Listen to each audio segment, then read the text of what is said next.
తులసీదాస్ గారు ప్రతిరోజు గంగానదిలో స్నానం చేసి చెంబుతో కాసిన నీళ్లు తీసుకొచ్చి రావి చెట్టు మొదట్లో పోసి రావి చెట్టు కింద కూర్చుని తపస్సు చేస్తుండేవారు.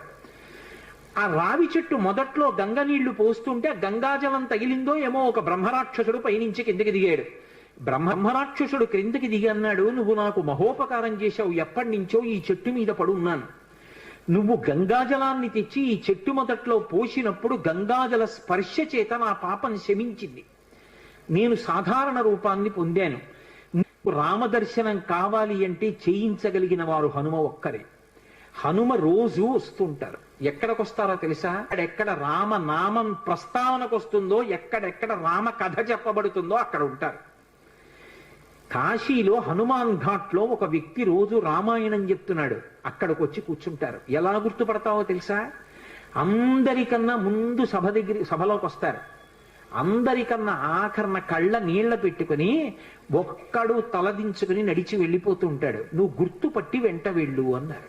బట్టి తులసీదాస్ గారు హనుమాన్ ఘాట్కి వెళ్ళి కూర్చున్నారు. అందరికన్నా ముందు ఒక వ్యక్తి వచ్చాడు రామాయణం వినడానికి. అందరూ వెళ్ళిపోయిన తర్వాత తల ఉంచుకుని కన్నులమ్మట నీరు కారుతుండగా వెడుతున్నాడు. తులసీదాస్ గారు ఆయన వెంటపడ్డారు. ఆ వ్యక్తి కనిపెట్టాడు, ఎవరో నన్ను వెంబడిస్తున్నారని. ఆయన హనుమ.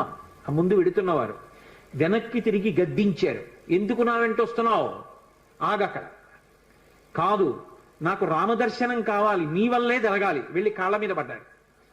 కాళ్ళ మీద పడితే ఆయన ఒక స్థలాన్ని చెప్పారు. అక్కడ కూర్చుని నువ్వు జపం చెయ్యి, తపస్సు చెయ్యి, నీకు రామదర్శనం అవుతుందన్నారు. తులసీదాస్ గారు కూర్చుని తపస్సు చేస్తున్నారు. తపస్సు చేస్తుంటే రామలక్ష్మణులు ఇద్దరూ రాజకుమారుల రూపంలో గుర్రాల మీద వచ్చారు. వచ్చి గుర్రాలు దిగి అరుగు మీద సేద తీరారు. ఎవరో రాజకుమారులని తులసీదాస్ గారు ఊరుకున్నారు. వాళ్ళిద్దరూ గుర్రం ఎక్కి వెళ్ళిపోయారు. హనుమ వచ్చారు. రామలక్ష్మణులు వచ్చారు, గుర్తుపట్టావా అన్నారు. ఎప్పుడు వచ్చారు అన్నారు. అయ్యో, ఇద్దరు రాజకుమారుల వేషంలో వచ్చారయా, నువ్వు గుర్తుపట్టలేదు, వెళ్ళిపోయారన్నారు. ఎంతో బాధ. మళ్ళీ సాధన మొదలుపెట్టారు. మళ్ళీ సాధన మొదలు పెడితే కొన్నాళ్ళు అయిపోయిన తర్వాత చిన్న పిల్లవాడి రూపంలో రాముడు వచ్చాడు. గంధం తీస్తున్నారు తులసీదాస్ గారు రామచంద్రమూర్తికి అనులేపనం చేయడానికి. చిన్న పిల్లవాడి రూపంలో వచ్చి తాతా తాతా నాకు గంధం ఇస్తావా అని అడిగాడు. ఇది రాముడి కోసం రా, పో అన్నారు తులసీదాస్ గారు. మళ్ళీ పొమ్మంటున్నాడు రా రాముడు వస్తే అని హనుమ వెంటనే పంజరంలో చిలక రూపంలో వచ్చి పాట పాడాడు.